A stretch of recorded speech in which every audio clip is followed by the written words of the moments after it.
이 누가복음 20장은 세 가지 질문을 했습니다. 예수님을 공경에 빠뜨리기 위해서 그들은 아주 난해하고 힘든 질문들을 했었죠. 세 가지 질문은 첫 번째는 누가 권위를 주었는가라고 하는 질문이고요. 두 번째는 세금을 누구에게 바쳐야 하는가라는 질문이었습니다. 그리고 세 번째는 부활했을 때 그 사람은 누구의 아내가 될 수 있습니까? 라고 하는 질문이었죠. 이 세 가지 질문에 예수님은 세 가지의 답변을 그들에게 해주셨습니다.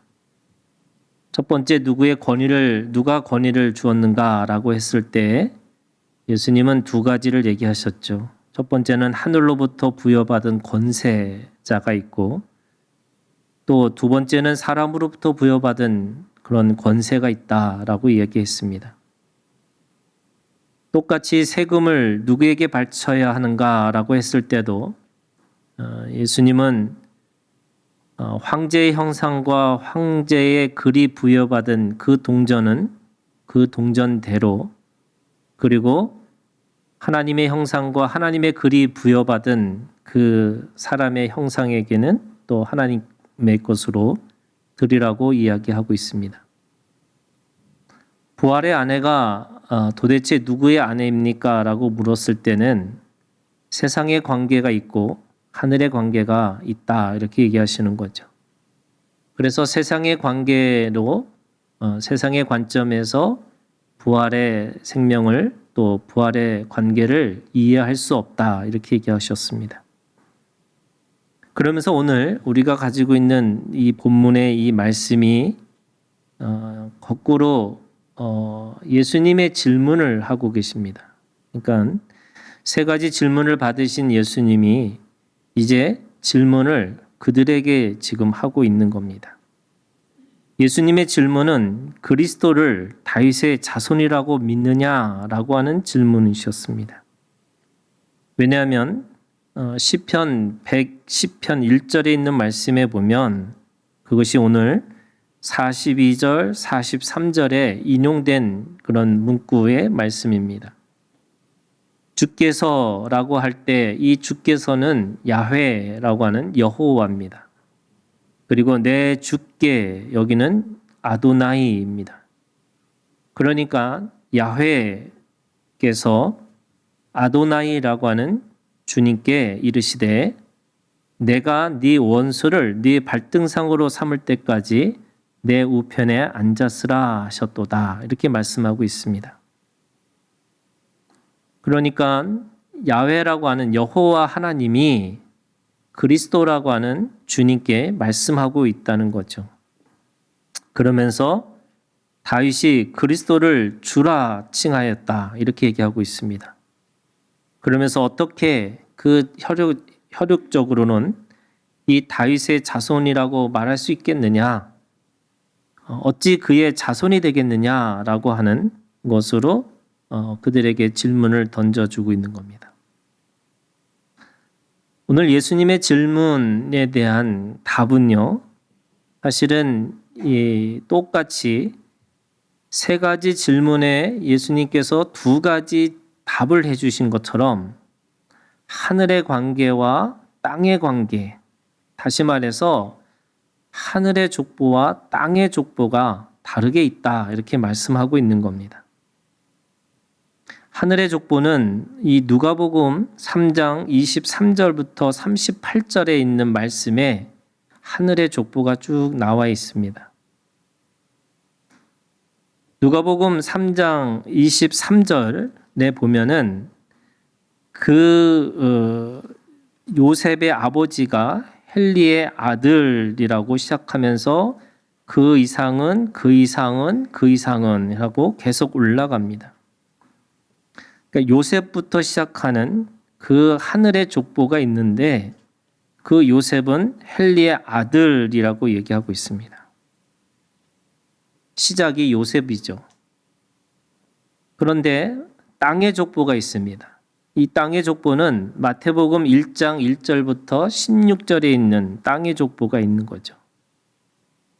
이 땅의 족보는 아브라함부터 시작합니다. 그리고 16절에 야곱은 마리아의 남편 요셉을 낳았다 이렇게 얘기하고 있습니다. 그래서 현대 영지주의자들은 이 족보가 굉장히 다른 족보이기 때문에 예수님이 지식으로 지혜로만 있는 거지 역사적 인물이 아니다라고 이야기할 정도로 이 두 가지 족보는 출발점부터 다릅니다. 왜냐하면 누가복음 3장 23절은 요셉은 헬리의 아들이요라고 해서 요셉의 아버지가 헬리라고 하는 것을 이야기하고 있는 것처럼 보입니다. 그런데 마태복음 1장 16절은 야곱은 마리아의 남편 요셉을 낳았다. 그래서 요셉의 아버지가 누구냐면 야곱으로 되어 있습니다. 그러니까 야곱의 이 아들로서의 요셉이 어떻게 이 누가복음 3장 23절에는 요셉은 헬리의 아들이라고 해서 헬리가 그 아버지인 것처럼 이렇게 기록되어 있을까 이렇게 얘기하고 있는 겁니다. 그런데 사실은 헬리의 아들이라고 하는 것과 요셉을 낳았다라고 하는 이 표현은 완전히 다른 표현입니다. 그래서 헬리가 누굴까 사람들이 연구해 보니까 이 헬리는 마리아의 아버지가 아닌가 이렇게 생각하는 거죠. 그러니까 우리가 보통 이 영어식으로 하면은 son of law잖아요. 그러니까 장인어른 이렇게 얘기하는 거지만 이 장인도 아버지인 거죠. 그러니까 그 아버지로서의 아들이라는 관점에서 보면 이 헬리는 사실은 마리아의 족보라는 것을 알 수 있습니다. 그러니까 누가복음은 철저하게 하늘의 족보를 이야기하고 있습니다. 그래서 누가복음 3장 38절 마지막에 가면 그 이상은 하면서 가장 끝에 가면 누가 나오냐면 하나님이 나옵니다. 그러니까 하나님의 아들로서의 예수님이라고 하는 하늘의 족보를 이야기하고 있습니다. 그런데 마태복음은 사실은 아브라함으로부터 시작해서 다윗을 거쳐서 바로 예수님이 태어났다 이렇게 얘기하고 있는 겁니다. 철저하게 땅의 족보의 관점에서 이야기하고 있는 거죠. 갈라디아서는 이거를 조금 다른 관점으로 이야기합니다. 사람은 두 종류가 있는데 육신으로 낳은 자가 있고 언약으로 낳은 자가 있다 이렇게 얘기하고 있습니다. 육신의 족보가 있지만 사실은 말씀의 족보가 있다 이렇게 얘기하고 있는 겁니다. 땅의 족보는 아브라함으로부터 시작하는 모든 사람들이 그래서 유대인의 혈육이라고 하는 그 피와 그 고륙 지친이라고 하는 그 관점에서 유대인이냐 아니냐라는 관점이 있었지만 사실은 그 관점도 요한복음 8장 58절에 보면 아브라함이 나기 전부터 내가 있느니라 이렇게 얘기하고 있습니다. 다시 말해서 아브라함의 땅의 족보로는 예수님이 아브라함의 자손이고 다윗의 자손이지만 이미 아브라함이 있기도 전에 예수님은 계셨다라고 말씀하고 있습니다. 그러면 그리스도의 다윗의 자손 그리스도를 어떻게 볼 것인가? 다윗이 주라고 부르는 그 그리스도를 우리가 어떻게 이해할 수 있을 것인가 라는 것을 우리가 다시 한번 봐야 되는 거죠. 그러니까 예수님은 이 질문을 통해서 땅의 족보와 하늘의 족보를 차이를 이야기하고 있는 겁니다.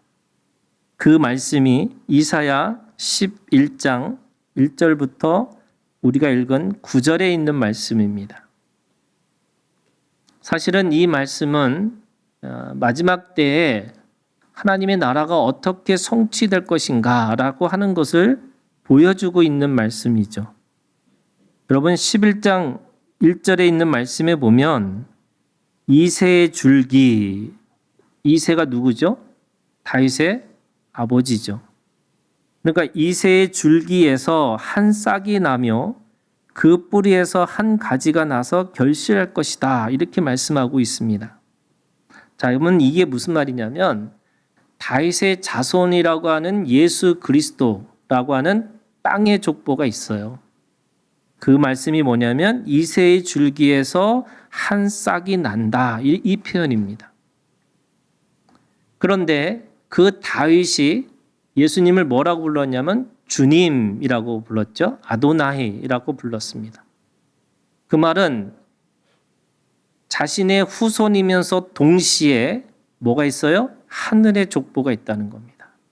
그 하늘의 족보가 뭐냐면 11장 한 싹이 나며 뒤에 있는 말씀이에요. 그 뿌리에서 한 가지가 나서 결실할 것이다. 이렇게 말씀하고 있습니다. 줄기에서 싹이 나는 거는 당연한 겁니다. 그런데 오늘 말씀에 뭐라고 하냐면 뿌리에서 가지가 나서 결실한다는 거예요. 이 뿌리가 뭡니까? 바로 하늘의 족보라는 거예요. 그 위가 아브라함으로부터 끝나는 게 아니라 그 위에 가장 중요한 그 존재가 바로 하나님이 계시다는 것을 말씀하고 있는 겁니다.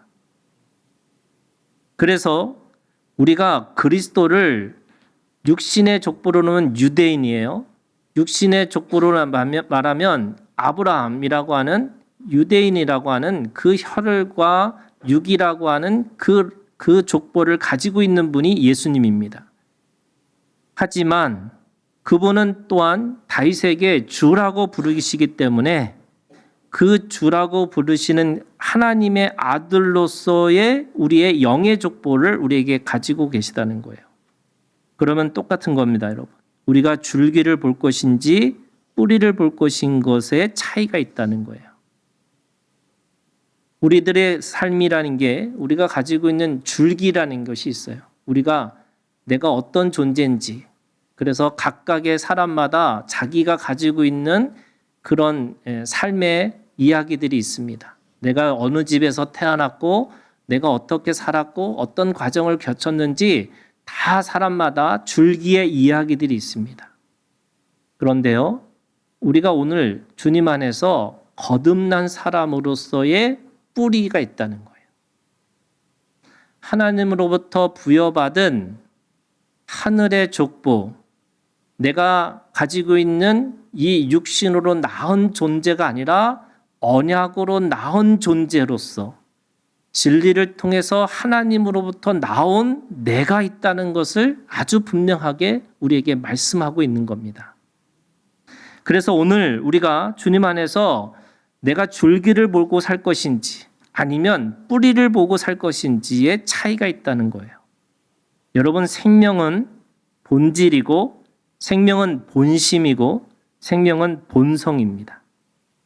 그렇기 때문에 오늘 우리가 주님 안에서 내가 예수를 주라고 고백하는 것은 바로 그가 이스라엘의 사람 또는 다윗의 자손 또는 아브라함의 자손이기 때문에 아니라 오늘 우리에게 믿음의 본질이시고 믿음의 본성이시고 믿음의 본심이라고 하는 바로 생명 그 자체라는 것을 보고 있어야 된다는 거예요. 안 그러면 내가 왜 그런 이스라엘 사람들 나와 아무 상관없는 그 족보를 공부해야 되나? 나와 아무 상관없는 이스라엘 역사를 공부해야 되나? 라고 생각할 수밖에 없는 거죠. 그런 의미에서 2절에 이렇게 얘기하고 있습니다. 이사야 11장 2절, 그의 위에 여호와의 영 곧 지혜와 총명의 영이요 모략과 재능의 영이요 지식과 여호와를 경외하는 영이 강림하시리니. 자, 그러면 우리가 이 뿌리를 보고 산다는 건 뭐냐면 육신이 아니고요, 육적인 성공과 실패를 보고 살아가는 것이 아니고요, 영적인 능력의 차이를 보고 살아가는 겁니다. 그것이 여호와의 영이 뭐냐면 지혜와 총명이고요, 모략과 재능이고요. 그 지식과 여호와를 경외하는 것입니다. 라고 우리에게 말씀하고 있는 겁니다. 오늘 우리가 주님 안에서 주님이 어떤 분인지를 보기 위해서는 그분이 어떻게 살아왔고 어떻게 했는지가 우리한테 중요하지만 가장 중요한 것은 그 십자가에서 그 죽음 가운데 계시지 않고 다시 부활하셔서 우리의 주님이 되셨고 나의 주님, 나의 하나님이 되셨고 그래서 그분이 바로 오늘 우리 가운데 영의 능력, 성령의 능력으로 오셨다고 말씀하고 있는 겁니다. 여러분 이 믿음이 있기를 주님의 이름으로 축원합니다. 그러면서 동시에 육신과 사망의 법을 따를 것인가 아니면 성령과 생명의 법을 따를 것인가 라고 말씀하고 있어요. 여러분 결실이 어디서 이루어져요? 줄기에서 이루어지는 게 아니에요. 어디서부터 이루어지냐? 뿌리에서부터 시작한다는 거예요. 뿌리로부터 나온 것이 진정한 결실을 맺고 살아갈 수 있는 삶이지 우리가 가지고 있는 이 육신에 가지고 있는 내 몸의 몸뚱아리 이거 가지고는 내가 이룰 수 있는 게 아무것도 없다고 말씀하고 있습니다. 그래서 세상 사람들이 내가 뭔가 이뤘다라고 하는 세상의 것들로부터 그것이 모든 것이 다 썩고 새하고 없어질 것이라고 말씀하시고 온전히 그것을 추구하는 그 믿음 그걸 뭐라고 그래요? 그걸 오늘 주님께서 말씀하시기를 지혜라고 얘기하고 총명이라고 말씀하셨고 모략과 재능이라고 말씀하셨고 지식과 여호와를 경외하는 것이라고 말씀하고 있는 겁니다. 여러분 이것만 남는 거예요. 이게 뭐예요? 이게 결실이에요. 여러분 우리의 인생을 다 살아서 우리가 다 이루었다라고 돌아가셔야 되는데 그렇죠? 어차피 우리 다 가잖아요. 주님이 십자가에서 말씀하신 것처럼 다 이루었다라고 하는 것처럼 우리도 다 이루고 살고 사셔야 되는데 그게 뭘 이루고 사셔야 되는 거예요? 내가 이루어야 될 결실이 뭐예요? 바로 이겁니다. 영적인 열매를 영적인 결실을 맺고 살라고 말씀하고 있습니다. 그래서 오늘 우리가 주님 안에서 그런 삶을 살아야 된다라고 얘기하는데 여러분 다시 누가복음 20장에 보세요. 예수님이 질문을 하시고 나서 45절에 이렇게 시작합니다. 모든 백성이 들을 때 예수께서 그 제자들에게 이르시되 하면서 그 본질과 본심과 본성으로 살지 않는 사람들의 삶을 우리에게 적나라하게 보여주고 계시는 거죠. 첫 번째는 이 46절에 있는 말씀에 보니까 그 본질과 본심과 본성을 따르기보다는 뭐에 치중하냐면 외모에 치중하는 삶을 이야기하고 있어요. 제자들에게 그 말씀하고 있는 겁니다. 왜 그들이 가지고 있는 질문이 왜 주님을 앞에 공경하게 만들고 그래서 그들이 가지고 있는 자기네 가지고 있는 이 권력과 가지고 있는 이 욕망을 어떻게 설명할 건가를 주님에게 질문을 했지만 주님은 완전히 다른 이야기를 하셨잖아요. 세상의 논리로 얘기하신 게 아니고 영적인 관계와 하나님의 형상이라고 하는 하나님의 이 영적인 본질에 대해서 말씀하셨어요. 그런데 그들의 삶이 뭡니까? 외모에 치중합니다. 그래서 어떻게 하냐면 첫 번째 긴 옷을 입고 다닙니다. 이 긴 옷, 이 옷이라고 하는 건 권위인데 그 권위가 뭐냐면요. 자신이 가지고 있는 이 긴 옷이라는 말은 권위주의를 이야기하고 있습니다. 그래서 내가 꽤 괜찮은 사람처럼 내가 그 권위가 자기 스스로 무엇인가 했기 때문에 내가 그 권위를 가지고 있는 것처럼 살고 있는 거예요. 여러분 모든 권위는 어디서부터 왔어요? 여러분 하나님으로부터 온 거고 하늘로부터 온 겁니다. 그래서 내가 권위를 가졌을 때 겸손한 거예요. 하나님이 주신 권위는 사랑하는 권위지 내가 누구에게 군림하는 권위가 아닙니다. 그래서 내가 권위가 있다라고 하는 거는 더 사랑하는 자가 됐다고 말씀하고 있어요. 그런데 그 사람들은 뭐 해요? 긴 옷을 입고 다니고 있어요. 이 권위 내 거라는 거예요. 내가 잘해서 내가 무엇인가 이뤄서 내가 이렇게 긴 옷을 입고 다닌다라고 얘기하고 있습니다. 뭘 보고 있어요? 줄기 보고 있어요. 그 줄기 보고 사니까 내가 이러는지 말하는지, 내가 거기서 열매를 맺어야 되는지 말아야 되는지 끊임없이 열매를 맺기 위해서 종교적 열심을 가지고 뭔가를 하고 있는 것처럼 보입니다. 그런데 그거 아무것도 아니라는 거예요. 두 번째는요, 이 사람들이 그 외모를 치중하는 삶이 뭐냐면 시장에서 문안받는 것이라고 얘기하고 있습니다. 시장에서 문안을 받아요. 이게 뭐냐면요, 이 시장에서 문안받는 게 뭐냐면 일부러 간 거죠. 그 시장에서 사람들을 만나서 자기한테 인사하는 것이 좋아요. 뭐냐면 이 육적인 이 관계 안에서 내가 꽤 괜찮은 사람인 것처럼 생각하는 건데 여기에 뭐가 있어요? 거기에 눌려 살아요. 그게 어디서 보이냐면 47절에 이렇게 얘기하고 있어요. 그들은 과부의 가산을 삼키며 외식으로 길게 기도하니, 여기 외식으로 길게 기도하는 이유가 뭘까요? 여러분, 관계에 눌려 있기 때문에 그래요. 저는 예배를 드리면서 사람들이 왜 예배 가운데 자유하지 못할까라고 생각해 보면 사실은 서로 간에 내가 이렇게 했을 때, 이렇게 예배 드릴 때 사람들이 나를 어떻게 볼까? 그래서 하나님보다 뭐가 보여요? 사람들이 보여요. 사람들의 인식이 보는 거예요. 사람들의 생각에 평가가 보이기 시작하는 거예요. 그게 사울 왕의 죄였어요. 하나님은 사울 왕을 하나님의 사람, 하나님의 나라에 그렇게 왕으로 세웠는데 왕이 되는 순간에 뭐가 보이기 시작했어요? 사람들이 보이기 시작했어요. 저 사람들이 나를 어떻게 생각할 건가? 저 사람들이 나를 어떻게 평가할 것인가? 그래서 어린아이 같이 하나님 앞에 내가 온전히 자유하고 살아야 되는데 하나님 앞에 자유한 것이 아니라 오히려 세상 사람들에게 매여가지고 뭐 해요? 문안받는 것으로 만족하고 사는 거예요.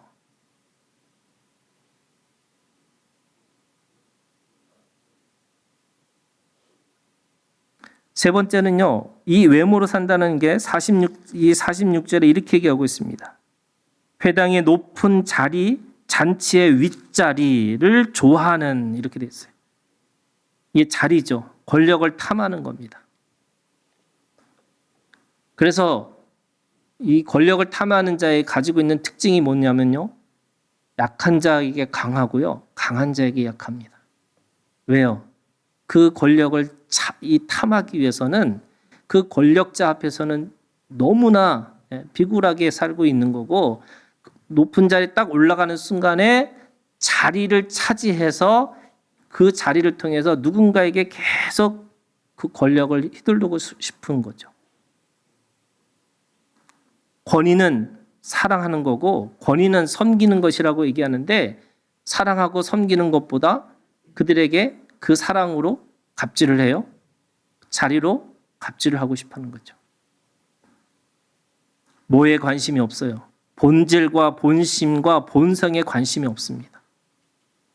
한 생명을 생명으로 보는 게 아니라 그 생명을 통해서 잊고 있는 거, 그가 가지고 있는 거, 그가 가지고 있는 그 성향에 따라서 내가 그렇게 따라간다고 생각하고 살아가는 거죠.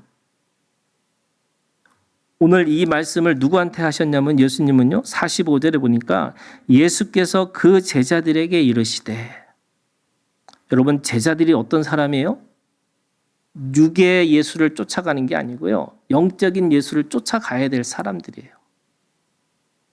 혈과 육으로서의 내가 가지고 있는 뭔가 성공을 쟁취하려고 하는 사람들이 아니고요, 하나님의 나라를 위해서 자신의 것을 다 내어줄 수 있는 사람들, 제자들이기 때문에 그들에게 이렇게 살지 말라는 거예요.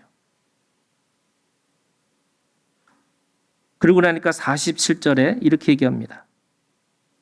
과부의 가산을 삼키며 외식으로 길게 기도한다. 두 번째는요, 이들은 외모에 치중하다 보니까 뭐에 있냐면 땅의 보물에 관심하는 거죠. 이 땅의 이 보물에 관심하다 보니까 염려하고 두려워하고 있습니다. 여러분, 과부의 가산을 삼키라고, 이 말이 무슨 말일까요?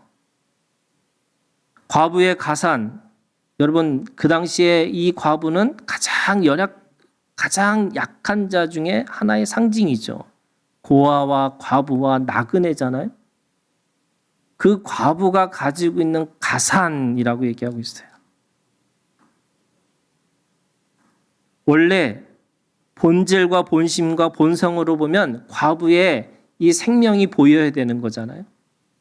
그런데 그 뿌리가 보이는 게 아니라 뭐가 보이냐면 그가 가지고 있는 줄기가 보여요. 그러니까 뭐냐면 그가 가지고 있는 주머니가 더 관심이 있어요. 그래서 그 과부에게 뭔가를 이야기할 때 뭘 얘기하고 있냐면 그 주머니에서 내가 어떻게 그걸 끄집어내서 내 거로 취할 수 있을까? 지금 그 마음을 가지고 있다는 거예요. 없는 자인데 없는 자 중에 없는 자들의 것들까지도 빼앗아 가지고 자기가 그것을 그렇게 살아야지만 된다고 생각하는 거죠.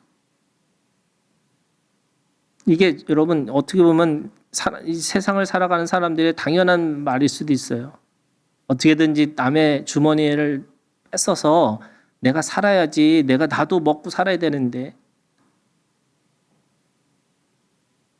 그래서 과부의 가산도 삼킬 수 있을 정도의 그 사람들이 가지고 있는 자기의 생존력이죠. 생존에 가지고 있는 그 당연한 그런 능력이라고 생각하고 있는 거죠.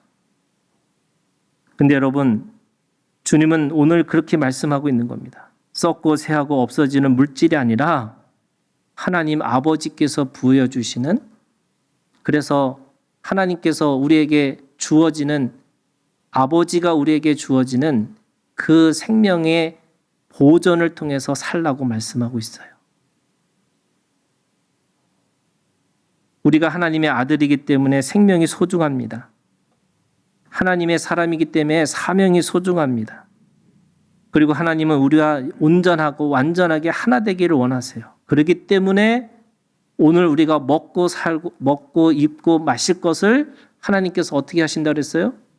다 준비하신다 그랬어요. 아무리 내가 많은 걸 쌓아놓는다 할지라도 그냥 어느 한순간에 와 하면 끝나는 거예요. 내가 아무리 얻고 없어도요, 하나님께서 나를 사명이 있다고, 이 땅에 내가 사명이 있을 거라고 생각하시면 그 사명을 이룰 때까지 공급해 주시겠죠. 어떤 때는 까마귀로 내리실 거고요. 어떤 때는 하늘에서 음식이 내려올 수도 있을 거고요. 어떤 때는 바위를 쳐서 물로 우리 가운데 물을 내어주시기도 하실 거고요. 문제는 뭐냐면 그걸 믿지 않기 때문에 내가 그 광야에서 뭐 하고 있냐면 계속 원망하고 불평하면서 다시 애굽으로 가려고 하는 그 마음에서 괴롭고 슬프고 살아가는 거죠.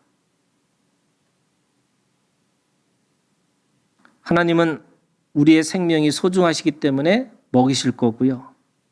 사명을 이루시기 위해서 우리를 끝까지 우리를 보호하실 것이고요. 또 하나 되게 하시기 위해서 끊임없이 오늘 우리를 부르실 거고 그 부르심에 우리를 주님 앞에 온전하고 완전한 하나님의 나라로 살게 하실 것입니다. 여러분, 이 믿음이 있기를 주님의 이름으로 축원합니다. 마지막으로요. 이 외식으로 길게 기도한다는 게 뭐냐면 욕망의 기도입니다. 그래서 욕망의 기도로 하나님을 이용하려고 합니다. 사람들에게 보여주는 기도지만 결국 그 기도를 왜 하느냐면 내가 다른 사람들에게 이렇게 기도의 응답을 받아서 나 꽤 괜찮은 사람이야 라고 보여주고 싶은 거죠.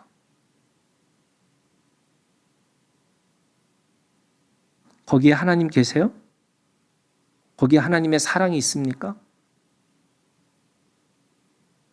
기도는 영원한 생명의 호흡이라고, 그리고 기도는 하나님과 우리의 생명줄이라고 말씀하고 있는데, 그러면 어떤 기도를 드려야 되느냐? 사실은 여러분 믿음의 기도를 들으셔야 돼요.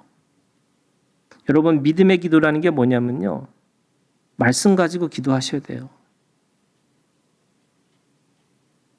사람들에게 보여주는 중언부언해서 내가 뭔가를 하나님 앞에 이뤘다고 생각하고 그래서 야 이거는 내 거야 라고 생각하는 그 외식하는 기도가 아니고요. 여러분 말씀의 기도를 하셔야 돼요. 그 말씀의 기도를 하는 게 뭐예요? 그게 하나님 앞에 영으로 사는 거예요. 내가 하나님 앞에서 육신을 가지고 살아가는 존재지만 오늘 내가 말씀의 기도를 통해서 내가 그 믿음을 사용해서 영의 가치를 사람들에게 말하고 증명하고 살아가는 거죠.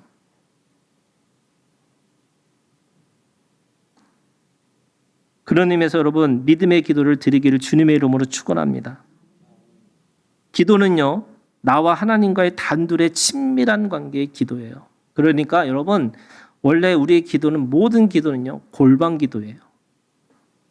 골방 기도의 핵심은 문을 닫고예요. 여러분 문을 닫고 하셔야 돼요. 세상의 염려, 세상의 걱정, 세상의 것들을 다 가지고 들어가서 가는 게 아니고요. 내가 하나님과 나와 정말 하나님이 원하시는 게 또 하나님이 나한테 이 사랑 주시는 게 뭘까? 그래서 하나님의 음성을 듣는 것에 대해서 여러분 가장 우선적인 일들을 먼저 하셔야 돼요. 그래서 기도는요, 내가 말하는 게 아니라 듣는 것부터 시작하는 거예요. 그게 말씀 기도라고 그랬잖아요. 여러분 말씀이 어디서부터 와요? 들리는 것부터 시작하는 거예요. 그래서 주님 말씀하여 주시옵소서. 이게 골방 기도예요. 주님 내가 여기 있사오니 하나님께서 하나님의 일들을 하시기 위해서 말씀하여 주시옵소서. 안 그러면요, 내가 오늘도 주님 안에서 내가 계속 내 욕망의 기도를 드릴 수밖에 없어요.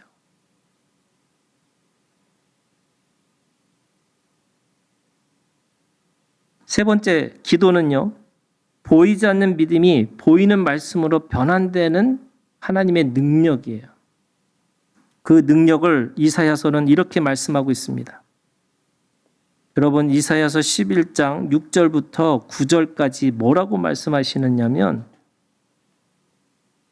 천지가 개벽했어요. 얼마나 개벽했냐면 이리와 어린 양이 함께 뛰놀아요. 표범이 어린 염소와 함께 누워요. 송아지와 어린 사자가 살찐 짐승이 함께 있어 어린아이에게 끌려다녀요. 어린아이에게 끌려다녀요. 왜 어린아이에게 끌려다닐까요? 여러분 어린아이에게 끌려다니는 것은 생명이 소중하기 때문에 그런 거예요. 어린아이가 태어나면 그 어린아이가 그 집안의 주인이 되는 이유는 그 생명이 소중하기 때문에 그렇고 그 생명을 돌보기 때문에 그런 거예요. 하나님의 나라는 어린아이가 끌고 다니는 나라고 하나님의 나라는 사자와 어린 양이 같이 뛰노는 나라고 하나님의 나라는 그래서 9절에 이렇게 돼 있어요. 해됨도 없고 상함도 없을 것이다. 그래서 하나님을 아는 지식이라고 하는 그 사랑이 온 세상에 충만케 될 것이라고 말씀하고 있습니다. 여러분 기도가 뭐예요?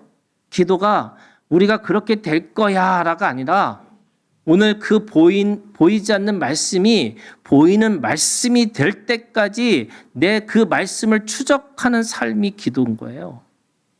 그럼 여러분 그렇게 사셔야죠.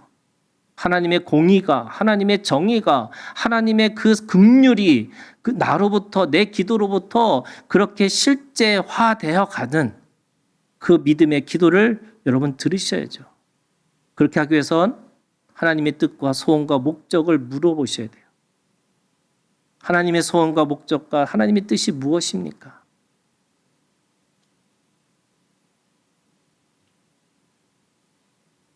제가 어떤 분이 정말 어려운 이 사업의 관계에서 본인이 돈이 필요한데 그 돈을 좀 기도 좀 해주세요. 저한테 2억이 필요합니다. 이렇게 얘기하더라고요. 그래서 내가 기도를 하는데 하나님께서 저한테 주신 말씀이 그거예요.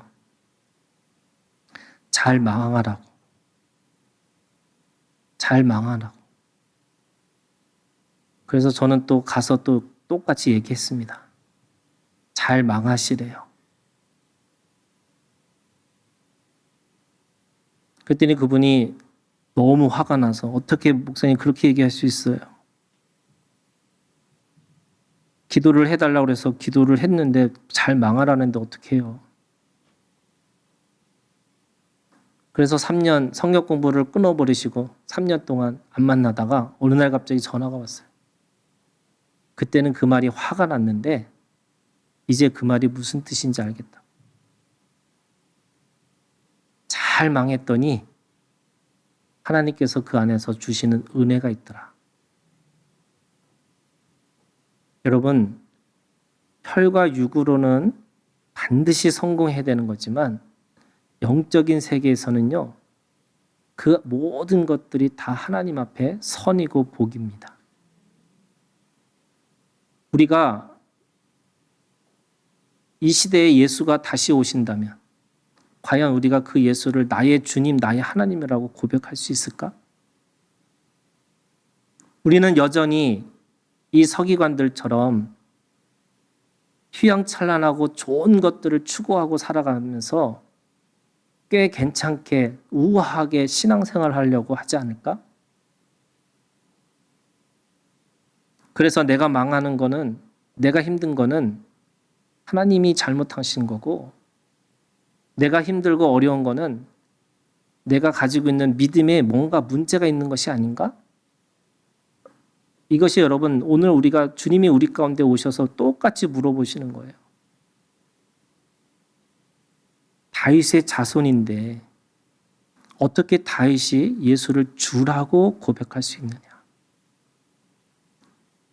육신의 관계에서 신비의 세계를 보지 않으면 우리가 가지고 있는 이 물질 세계에서 영적인 가치를 보지 않으면요, 우리는 아무런 답을 하고 살 수가 없습니다. 여러분, 오늘 이 믿음의 기도가 하나님의 뜻과 소원과 목적을 이루는 기도가 되기를 주님의 이름으로 축원합니다. 기도하겠습니다.